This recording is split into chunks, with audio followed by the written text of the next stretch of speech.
રામ રામ બધાને. તમે જોઈ શકો છો મારા અંકિતભાઈ ફરી છે આદુ સોલવા મંડે રે ગજર ગજર ગજર તમાર સોલો આદુ ને પેલા ભાઈબંધ નું તો અલગ જ ચાલે હો.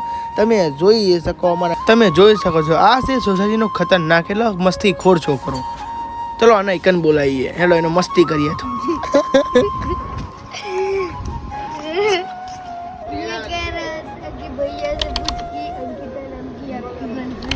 अरे उसका अंकिता नाम है उसका गर्लफ्रेंड नहीं है. આપણે આવે કે છે ઘરે અને ટીવી માં ચાલી રહ્યો છે આપણો બ્લોગ. મમ્મી અને પપ્પા જોઈ રહ્યા છે ગાઈઝ આપણો બ્લોગ. તમે જોઈ શકો છો આપણા ટીવી માં દેખાય કેવી મજા આયા.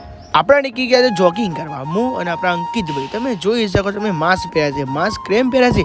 અરે શરદીનો સીઝન છે, માસ્ક પહેરવું પડે ને ઠંડ. અરે અંકિતભાઈ ભારો અને આ બધું કહી દો ચેનલ પર ન તો લાઈક સબસ્ક્રાઈબ શેર કરતા જ. આપણે સબસ્ક્રાઈબ કરતા નથી એટલે આપણે સબસ્ક્રાઈબ વધતા નથી. આપણા 1000 સબસ્ક્રાઈબ કરાવવાના. સબસ્ક્રાઈબ કરતા જ.